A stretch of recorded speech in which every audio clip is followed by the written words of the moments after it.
할렐루야. 우리 찬양단 참 잘했습니다. 제가 이 찬양을 우리 임시예배 처소 있을 때 교회 건축하고 참 힘들 때 그때 한번 특송을 아이노스에서 했는데 그때 은혜를 너무 많이 받았어요.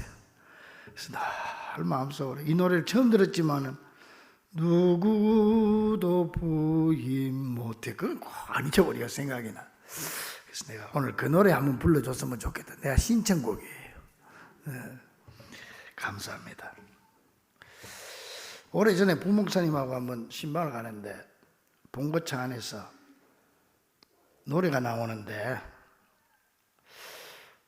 하루를 살아도 행복할 수 있다면 나는 그 길을 택하고 싶다. 세상이 우리를 힘들게 하여도 내 마음은 변하지 않아. 아멘 나왔습니다. 그래서 내가 목사님한테 야 이거 언제 나온 복음성가고 너무 좋아. 꼭 복음성가고 찬송가 같아. 그랬더니 목사님이 목사님 그거 대중가요입니다 그러더라고요. 근데 꼭 복음성가 같아. 하루를 살아도 행복할 수 있다면 나는 그 길을 택하고 싶다. 세상이 우리를 힘들게 하여도 내 마음은 변하지 않아. 얼마나 좋아. 여러분, 이 세상에는 두 종류의 사람이 있습니다. 첫째는 육적인 사람이 있고 영적인 사람이 있습니다. 크게 나누면 육적인 사람은 육적인 것에 가치를 두고 사는 사람이죠. 그런데 영적인 사람은 영적인 가치관을 가지고 살아가는 사람이죠. 그런데 다들 행복하게 살고 정말 가치 있는 삶을 살기를 원하지만 이 둘 중으로 진정 행복한 사람은 누구냐? 영적으로 사는 사람입니다. 영적 행복 중에서도 가장 큰 행복이 또 뭐냐? 그거는 하나님이 나를 인정해 주시고 예수님이 나를 받아주셨다고 하는 겁니다. 믿습니까? 여러분 이게 잘 알아야 됩니다. 육적인 삶을 사는 사람도 행복하게 살기를 원하고 영적인 삶을 사는 사람도 그렇게 원하는데 육적인 삶, 육적인 세상적인 가치에다 가치관을 두고 사는 사람은 매번 실패합니다. 그게 뭐 되는 것 같아도 안 되고 아무리 많이 가져도 그래서 이 사람은 소유지향적인 사람입니다. 뭘 많이 가지면 좋은 것 같고 복 받은 것 같고 행복한 것 같은데 또 깨지고 또 깨지죠. 그러나 영적인 삶을 사는 사람은 뭐냐? 소유지향적이 아니고 존재지향적인 사람입니다. 이 사람은 뭘 가져가지고 행복한 게 아니고 내가 어떤 사람이 되었기 때문에 그것 때문에 행복한 거예요. 이런 행복은 변함이 없습니다. 세상에 어떤 어려움을 당해도 뺏기지 않습니다. 바로 우리가 교회에서 하나님 앞에서 받아야 될 행복과 축복이 바로 이런 축복인 줄로 믿습니다. 존재지향적인 사람, 이런 사람이라는 거죠. 여러분 보세요. 내가 하나님의 자녀다. 나는 구원받은 하나님의 백성이다. 내가 누가 뭐래도 하나님이 나를 인정해 주셨다. 나를 받아주셨다. 내가 그래서 하나님을 아버지로 부른다. 이 존재적인 이 가치, 이것보다 더 큰 행복이 어디 있습니까? 여기에 진짜 행복을 찾을 수 있는 사람이 정말 영적인 사람이라는 거죠. 지난주일에 임직받은 분들 보세요. 그 직분이 정말 귀하고 영광스럽습니다. 그런데 왜 귀하고 영광스럽습니까? 임직받으면 뭐 교회에서 뭐 봉급을 줍니까? 뭘 합니까? 소유지향적으로 생각을 해보라. 뭐 생기는 게 하나도 없어요.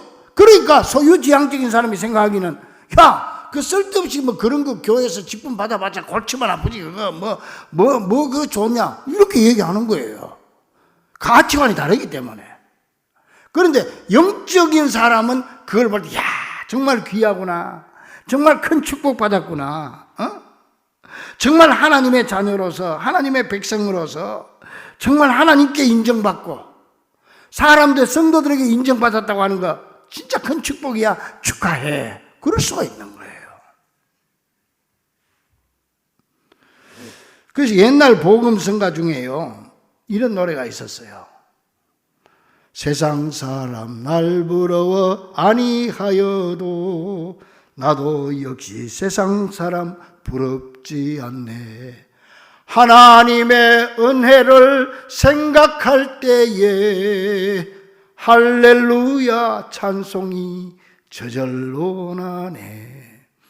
이거요, 젊은 사람들 태어나기 전에 불렀던 노래, 이 노래가.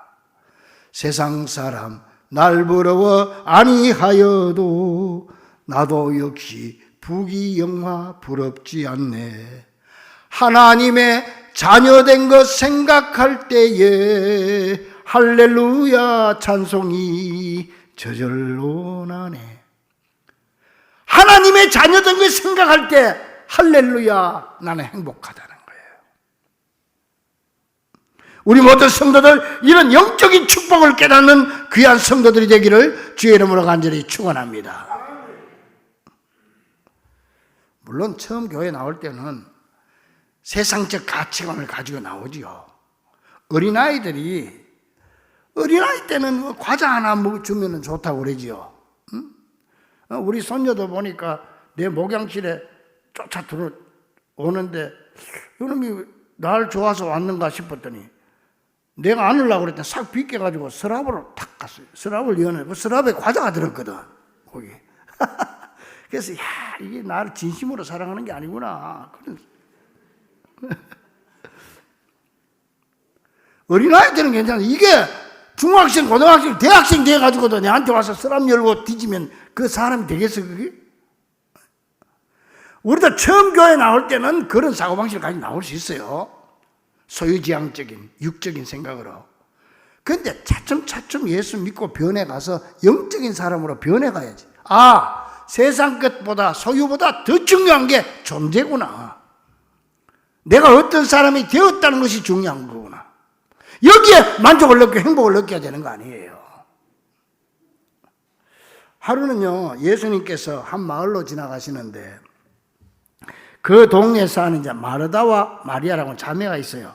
자기 집으로 예수님을 영접을 해서 대접을 하는데, 근데 언니 마르다는 지금 부엌에 가서 열심으로 이것저것 그냥 예수님 모셨으니까 음식 잔만한다고 분주한데, 요 동생 마리아는 부엌에 들여다보지도 않은 딱 예수님 발치에 앉아가지고 예수님 말씀만 듣고 있네. 그러니까 언니가 좀 화가 날 거 아니에요. 여자들이 부엌에서 화나면 밥그릇 소리가 나는 거야. 그래도 꼼짝도 안 하고 쳐다보고 발치에 앉아서 예수님 말씀만 듣고 있으니까 이 언니가 한마디 하는 거야. 예수님, 내 동생들은 와서 나 좀 도와주러 가세요. 정말 그럴 수 있는 거 아니에요. 자, 그랬더니 예수님께서 그래 너 저 언니 고생하니까 빨리 가서 일 도와줘. 그렇게 할 줄 알았더니 그렇게 안 하고 엉뚱하게 대답하시는 거야. 마르다야, 수고가 많다. 하지만 음식 장만하는 것도 중요하지만은 너무 많이 하지는 마라. 내가 이거 먹으러 온 게 아니다. 이런 식으로 대답을 한 거예요. 그러면서 하시는 말씀이, 마리아가 너보다 좋은 편을 택하였으니 빼앗기지 않을 거야. 이 말씀이 이제 오늘 본문의 말씀입니다. 자, 우리가요, 이 말씀을 똑바로 이해하려면은 그 예수님 당시의 사회적인 배경을 알아야 돼요. 그래야 이 말씀을 똑바로 이해할 수가 있죠. 1세기 때 벌어진 일을 21세기 사고방식 가지고 해석을 하면 못하죠. 그 당시에는 말이죠, 이 여성들의 인권이 전혀 없을 때입니다. 그래서 우리가 성경에도 보면은 예수님이 오병이어 기적을 일으켰을 때 여자와 어린아이를 뺀 숫자만 5,000명이라고 그랬지. 그러니까 숫자에도 못 들어가, 여자들은. 그 정도로 무시당할 때란 말이에요, 여자들이. 근데 단지 그때 당시 여자들은 출산의 도구로만 사용돼서. 출산, 아이 낳는 거. 그것도 특히 딸 낳으면 안 되고 아들을 낳아야 돼, 그때는. 그래서요, 아들 낳은 어머니는 딸 낳은 어머니보다 식량 배급을 2배로 받았다. 그리고 이 여자들은 말이죠, 출산 중에 죽어야만 묘비에 이름이 올라갈 수 있는 거예요. 또 여자는 자유인으로 태어나도 평생 후견인 아래에서 살았어. 후견인 아래에서. 어린애들처럼 보호자 아래에서 살았단 말이에요. 그런데 네 번째 아기를 낳고 나야 후견인으로부터 벗어날 수가 있는 거예요. 그 최하 4명은 나야 사람 대접받는다 이 말이에요. 여자가. 이렇게 여자이기 때문에 무시받고 천대받던 그 시절에 예수님을 전환점으로 해서 이때부터 여자들의 인권이 살아나게 되고 출산과는 상관없이 여자들도 하나님의 형상을 입은 귀한 존재임이 인식되기 시작하는 게 언제부터냐? 예수님부터란 말이에요. 여자들이 예수님한테 감사해야 돼. 예수님부터 이 분기점으로 해서 여자들이 인식되기 시작하고 인권이 살아나기 시작한 거예요. 자, 이런 시대에 예수님은 남자나 여자나 신분이나 귀천을 따지지 아니하시고 다 똑같이 예수님이 여자라고 비하의 발언을 했다든지 그런 게 한 번도 없어요. 차별을 둔 일이. 다 받아주고 똑같이 환영해 주시. 그래서 예수님은 모든 사역을 여자와 남자가 함께 똑같이 대우해서 했고 또 예수님과 12제자들이 13명이 3년 동안 공생에 살면서 돈 벌었다는 얘기가 없어. 그럼 이 사람들은 뭘 먹고 살았을까? 3년 동안 13명뿐만 아니요 70인 제자도 있고 수많은 사람들이 예수님 따라다녔어요. 그러니까 가룟유다가 죽고 나서 대신으로 마띠아 제자 뽑을 때 어떤 조건이 뭐냐? 3년 동안 예수 따라다니면서 보고 들은 사람 중에서 뽑았다고. 그러니까는 12명 제자 외에도 많았다는 거지. 그럼 이 사람 다 뭐 먹고 살았을까? 이 사람들의 생활비를 여자들이 다 됐다는 거예요. 여자들이. 또 심지어는요, 예수님을 따르던 여자들 중에 요한나라고 하는 여자가 있는데 이 사람이 누구냐면 예수님을 잡아 죽이려고 헤롯의 경비원이요, 부하요. 요즘 말로 하면 청와대 헤롯 왕의 청와대 경호대 다니는 사람. 그 사람의 부인이 예수님 따라다니면서 도왔는데도 예수님은 조금도 거절하거나 거부하지 않고 똑같이 남자들 여자들을 대해 주셨다는 거예요. 그러니까요, 예수님의 이런 모습을 여러분들 지금 별로 이해를 잘 못한 것 같아. 우리가 보기에는 지금은 너무나 당연한 거예요. 지금은. 그렇지만은 그 당시 여자들의 인권이 무시되고 남자들과 함께 다니지 않고 집안에만 있어야 했던 예수님 당시에는 정말 충격적인 장면이 아닐 수가 없었던 것입니다. 당시에는 종교적인 상황을 봐도 뭐 다르냐?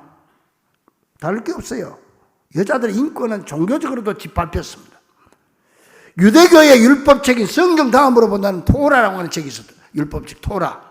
이 토라에 보면 이런 내용이 있어요. 토라를 여자들에게 가르치느니 차라리 불태우는 게 낫다. 그런 구절이 있다니까. 참, 이렇게 여자들 무시한 거. 또 랍비들이 기도할 때 기도문에도 이런 글이 공식적으로 있어. 그래서 기도를 공식적으로 했다니까요. 자기를 헬라인이나 야만인이나 여자로 만들지 않으신 하나님께 감사드립니다. 랍비들이 그런 기도를 공식적으로 했다고요. 그래서 독일의 유명한 보네프 목사님 그런 말을 했어요. 예수님께서 최초로 여자들에게 인간의 존엄성을 부여하셨다. 예수 이전까지만 해도 여자들은 종교적으로 열등한 존재로 간주되었다. 그렇게 말했습니다.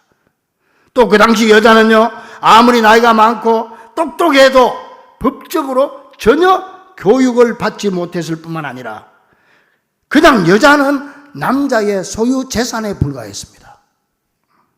예를 들면 이렇습니다.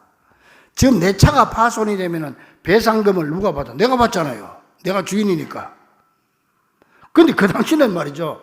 여자가 피해를 당하면 배상금은 본인이 못 받고 남편이 받든지 아버지가 받든지 받아. 그리 받는 거예요. 왜냐하면 여자의 소유권이 남자에게 있기 때문에. 그 남자가 그 여자의 주인이기 때문에 주인이 받는 거라. 그 사람 취급을 못 받는 이 당시는 여자들이 이런 사회적인 편견 속에서 예수님은 여자들에 대한 인식을 완전히 바꾸고 여자들의 위상을 한껏 높여주신 것입니다.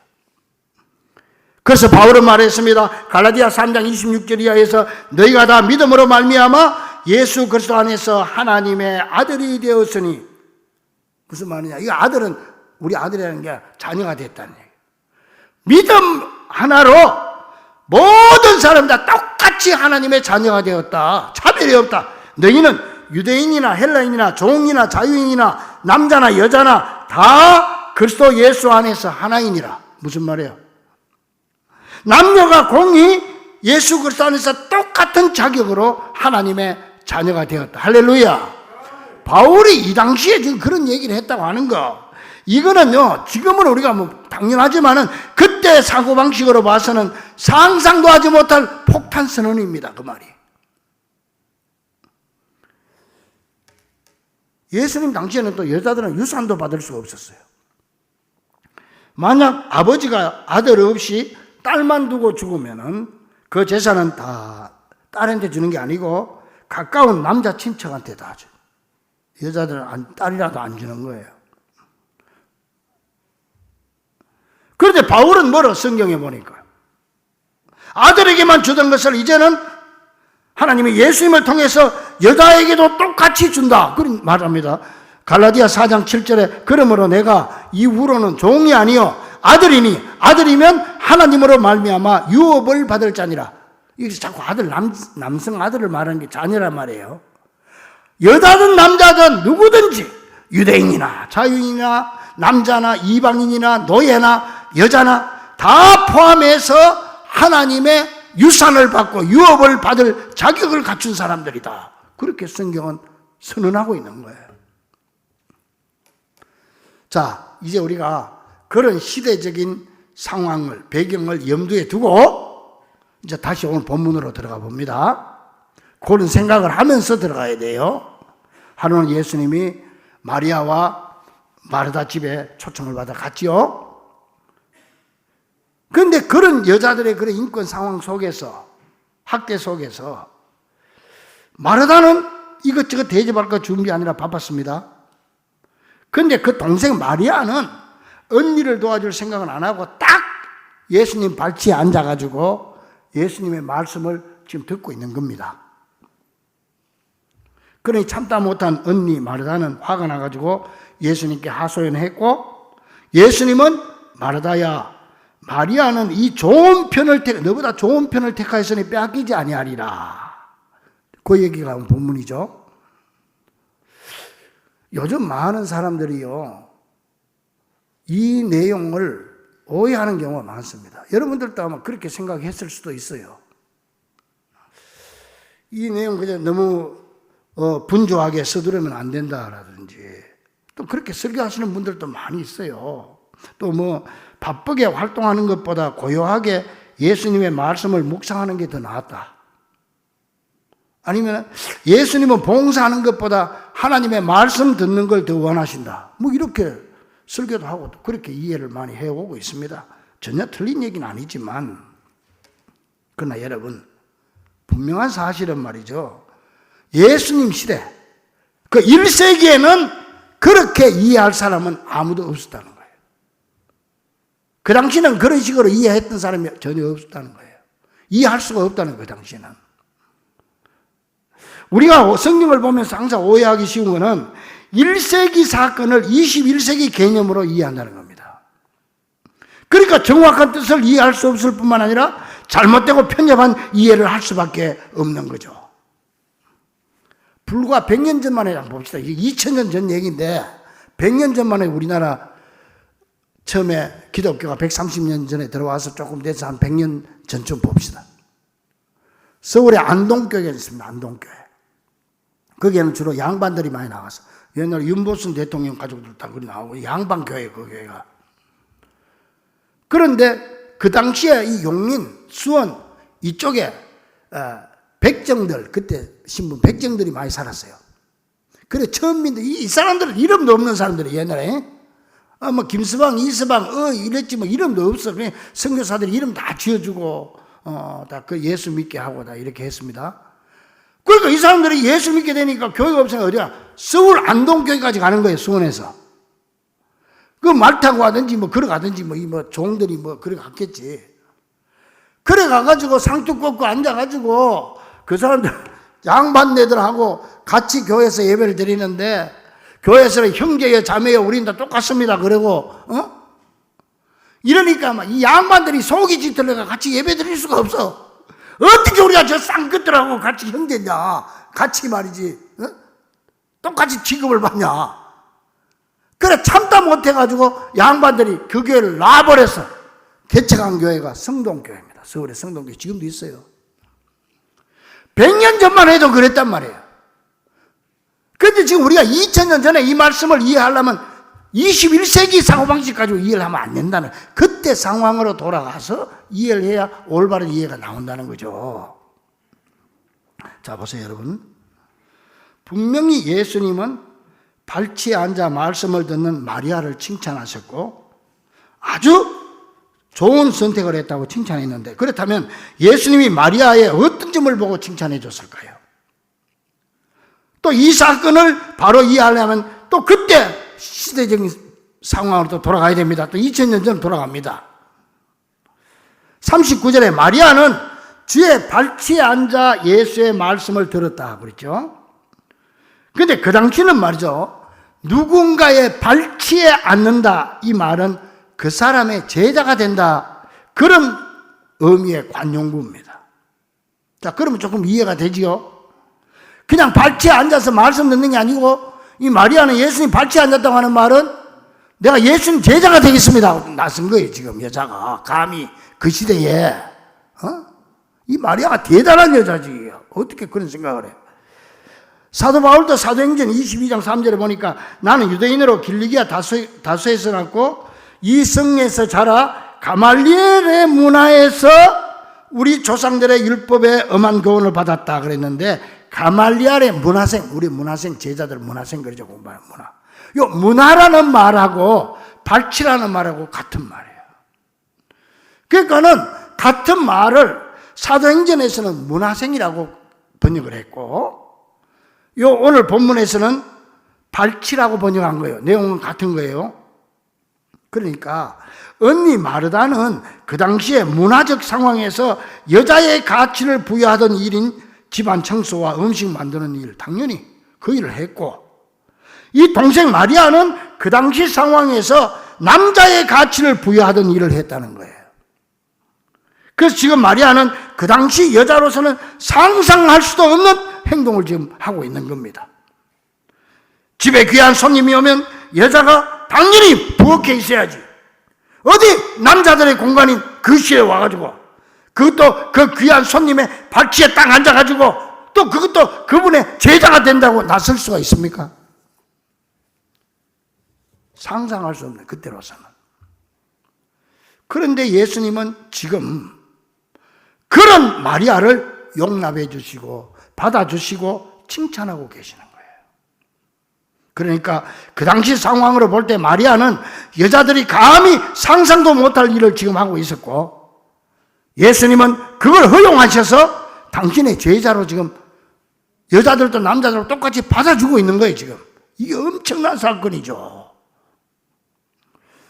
그래서 옥스퍼드 대학에서 여성 최초로 학위를 받고 그것도 1등으로 졸업한 도로시 엘 세이어저라고 하는 여자가 있어요.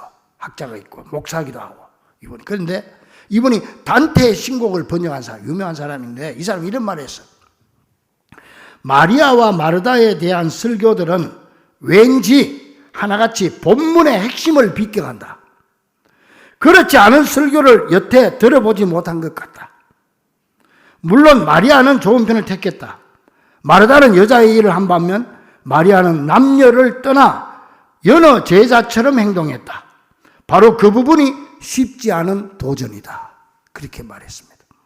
그러므로 여러분, 오늘 본문에서 예수님께서 마리아는 좋은 편을 택하였으니 빼앗기지 아니하리라는 이 말씀은 단순히 봉사와 말씀 중에 하나를 선택하라는 그런 말씀으로 보기에는 원래 원문이 주는 의도한 바와는 거리가 멀다는 사실을 우리는 기억을 해야 합니다. 다시 말씀드리지만은 예수님 당시에는 남녀의 공간이 따로 나눠져 있었고 특히 남성들의 공간인 거실에 여성인 마리아가 그것도 딱 예수님 발치에 앉아서 말씀을 듣고 있었다는 것은 단순히 성경 예수님의 말씀을 잘 듣기 위해서 가까이 있었다는 의미보다 지금까지는 남자들만의 전용물이었지만 이제부터는 나도 예수님의 제자가 되겠다고 하는 그런 의미를 가지고 있고, 스승인 예수님은 지금 그런 마리아를 거절하지 아니하시고 그대로 받아주심으로 마리아에게 예수님의 제자로서의 특권을 지금 인정해주고 있는 것입니다. 이렇게 예수님은 여성을 단순히 남성의 부속물로 간주하던 당시의 풍습을 뒤집고 하나님의 형상을 닮은 온전한 인격체로 받아주고 계시는 줄로 믿습니다. 사실 우리는 인간적인 측면에서 보면은요, 이 두 사람 태도에서 누가 더 잘한다 평가할 수 없어요. 부엌에서 일하는 마르다도 아주 훌륭하게 잘했고 마리아도 잘했어요. 이거 뭐 봉사보다 말씀 듣는 게 더 중요하다느니 이거는 원래 본문하고는 의도가 틀린 거예요. 지금 여기서 말하고자 하는 그게 아니고, 예수님 발치에 앉아 있는 이 마리아는 당시의 전통을 깨고 여자도 남자와 똑같이 대해주시고 기꺼이 제자로 받아주시는 그 예수님의 모습, 그래서 그렇게 도전한 이 마리아, 또 그걸 예수님이 그대로 받아주시는 예수님을 봐야 되지 마리아를 보면 안 된다는 거예요. 그러므로 사랑하는 여러분, 이렇게 그 당시에 모든 상황을 초월해서 여성인 마리아를 제자로 기꺼이 인정해 주시고 받아주신 예수님은 오늘 여러분과 나도 마리아와 똑같이 우리가 무슨 자격이 있습니까? 그렇지만 똑같이 우리를 평범하게 대하시고 평등하게 대하시고 우리를 주님 받아주신 줄로 믿습니다. 그래서 오늘 우리가 이 자리에 올 수 있는 거예요. 그래서 우리 주님의 그런 사랑과 그런 평등 정신 때문에 오늘의 나도 성도로 인정받고 예수님의 제자가 되고 직분자로 세움을 받게 된 줄 깨닫고, 그런 엄청난 예수님의 사랑을 그대로 받아들이는 귀한 성도들이 되기를 간절히 축원합니다. 한번 생각해 보세요. 내가 자격이 있어서 내가 목사가 됐습니까? 나는 절대 그렇게 생각 안 합니다. 나는 저 말석에 앉아서 말씀 들어도 부족할 사람이에요. 나 여러분들보다 훨씬 못한 사람이에요, 내가. 그러나 하나님이 다 받아주시고 인정해 주시고 용납해 주시니까 목사가 된 거지. 그러니까 그냥 나를 충성되이 여겨서 내게 직분을 맡기심이니, 그러니까 맡은 자이고 앞에서 나는 충성밖에 없는 거지, 주님 앞에. 우리 장로님들도 마찬가지고 이번에 세움받은 장로, 집사, 권사 다 마찬가지일 거라고 생각합니다. 또 뿐만 아니라 여기 안에 우리 모든 가족들, 여러분들 우리 하나님의 자녀가 됐잖아요. 하나님을 아버지라고 부르잖아요. 이제 자녀될 자격이 있어서 됐습니까? 우리가 무슨 자격이 있습니까? 우리 하나같이 나는 자격이 없는 사람이다, 그렇게 고백할 수밖에 없을 거예요. 그런데 내가 어떻게 지금 이 자리에 앉아있고 어떻게 지금 여기서 내가 예배드리고 하나님을 아버지로 내가 감히 부를 수 있냐? 하나님은 진짜 나를 아들, 딸로 삼아주고 있냐? 우리 주님이 나를 용납하시고 인정해 주시고 받아주시는 하나님의 놀라운 은혜와 사랑인 줄로 믿습니다. 이 은혜를 깨달아야 되는 거예요. 이 은혜를. 사실 이 여인들은요, 예수님 따라다니는 여인들은 이 은혜와 사랑을 깨달았기 때문에 예수님 십자가 지실 때 남자들 다 도망가 버렸지만 끝까지 십자가 지켰고, 남자들은 숨어서 벌벌 떨고 있을 때 이 여자들은 예수님 무덤까지 찾아갔던 거예요. 이 사실을 깨달았기 때문에. 사랑하는 우리 중고가족들이요, 오늘 우리도 나 같은 사람도 인정해 주시고 나 같은 사람을 조금 더 거리낌 없이 받아주시는 예수님의 사랑과 당신의 자녀로 나아가서 당신의 제자로 기꺼이 받아주시는 그 놀라운 은혜를 깊이 깨닫고 이 놀라운 은혜에 감사하며 우리도 끝까지 십자가 곁을 떠나지 않는 귀한 예수님의 참된 제자들이 되어 하루하루를 영적인 행복 속에서 살아갈 수 있기를 오늘도 우리를 인정해 주시고 내 모습 이대로를 받아주시는 우리 주 예수 그리스도 이름으로 간절히 축원합니다. 기도하겠습니다.